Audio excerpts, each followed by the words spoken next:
Hi, I'm Scott Murray, and welcome back to 5 Talk Street.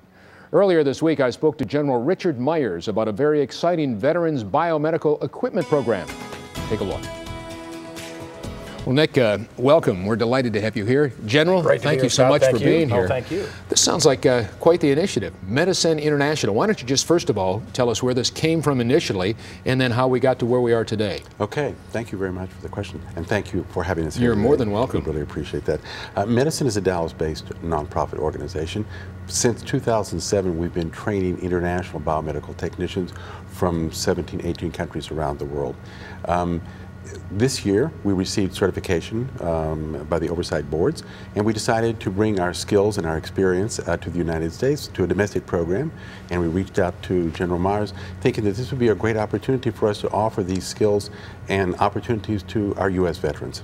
What was it that intrigued you, I guess, best put, General, when you heard about this? Well, the first thing was we've been involved in a small way, my wife and I, with MediSend for many years. So the notion of providing medical supplies and equipment to countries that really need this was compelling. And when I was still on active duty, we would actually take some of these supplies to these countries. And to see doctors receive what we would think are not very much, and they'd come to tears with a couple of boxes worth of supplies because it made so much difference in how they could treat their populations. And so this notion of now having a specific school for veterans seems to be exactly right for the times. We have veterans that need employment.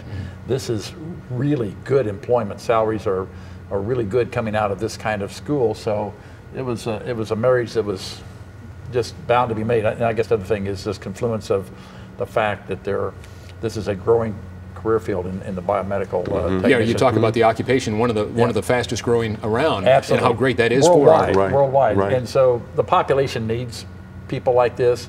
Veterans bring, integrity, leadership capability, loyalty, discipline to whatever they're going to do. And a lot of them have been trained in technical fields, which should translate, I think. Very good point. Easily, yeah. Very good point. Tell us some of the things that they would have to go through when they come to the school. Well, they go through a very intense electronics program. That's the basis of all biomedical equipment. Then they go through 4 to 5 months of 5 to 6 days a week, 8 to 10 hours a day, and so in deference to General Myers, we call it the boot camp. Okay. they have Well, I think they feel like it's a boot camp. They feel like it's a boot. Well, it sounds pretty intense. It's a very intense program. Well, we've condensed 2.5 years of technical training into 5 or 6 months. That, by very nature, is a very, very intense program. But we have a very, very high quality. We're probably the highest quality institution in the United States, and that's what we'd like to offer to the U.S. veterans. Now, you're based here in the Dallas area, here in North Texas, but are there any thoughts about having satellite locations around the country, or if this continues to grow? Certainly. Good question. Certainly. Good question. We had that same conversation this morning. In the first year or two, we would like to pilot the program.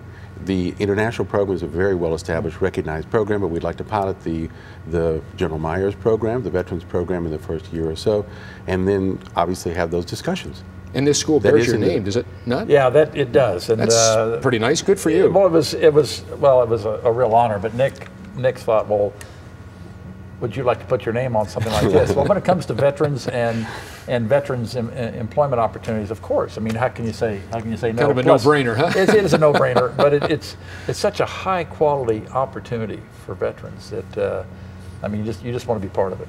As you look back on your incredible career, you see where we are in 2013. It's hard to believe it's been a dozen years since 9/11. Right. You came on board shortly after that. We had Katrina and even the tsunami in 2004. It's hard to believe that's almost a decade ago. You were involved in all of those. How has just the total, I guess, overall structure of how we deal, the dynamics, I guess, best put, of how we deal with what we have in our world today versus what it was like pre-9/11? From a military standpoint is what I'm talking about. I would say not a whole lot has It's about changed. the same? Yeah, Is it? Okay. About the same. But I think going forward, now that people are struggling with the budget in Washington, sequestration, and so forth, I think from this point forward, there could be questions about, okay, how are we going to deal with the world? Well, that's exactly what I was getting at. And I don't know if that's certainly not settled at this point. Okay. And the proposed cuts to the Department of Defense, everybody wants your defense to be as efficient as possible. But the cuts that are sort of laid in at this point could change the ability of the military to influence events and to provide options to the president, quite different than when I was chairman, actually. Well, I came from the Vietnam War era, and Me I too. think, I think it's a different world for all three of us, for what it was back then. But I think it's great the way America and citizens have rallied around our troops today versus what it was like then. It's one of the great stories, I think, of the last of the 21st century, is that the American public understands that the policymakers make policy, send the military to war. The military salutes and does what they're told to do in accordance with our Constitution and our laws, and they're not to blame for that. And I think they've made a clear distinction, as they did not in Vietnam, about who's responsible for the decisions and then who has to execute. So the American public has really stood tall for our veterans. And I think this is another opportunity with this educational opportunity we're going to need some Americans to stand tall and help us. As well they should. General, Scott, thanks for all you did. Thank you on behalf of our country. Scott, Nick, you're the president and CEO of this endeavor. Good luck. Yes, We're all behind you. Thank you. All right, thank you much. We're back with more of 5 Talk Street right after this.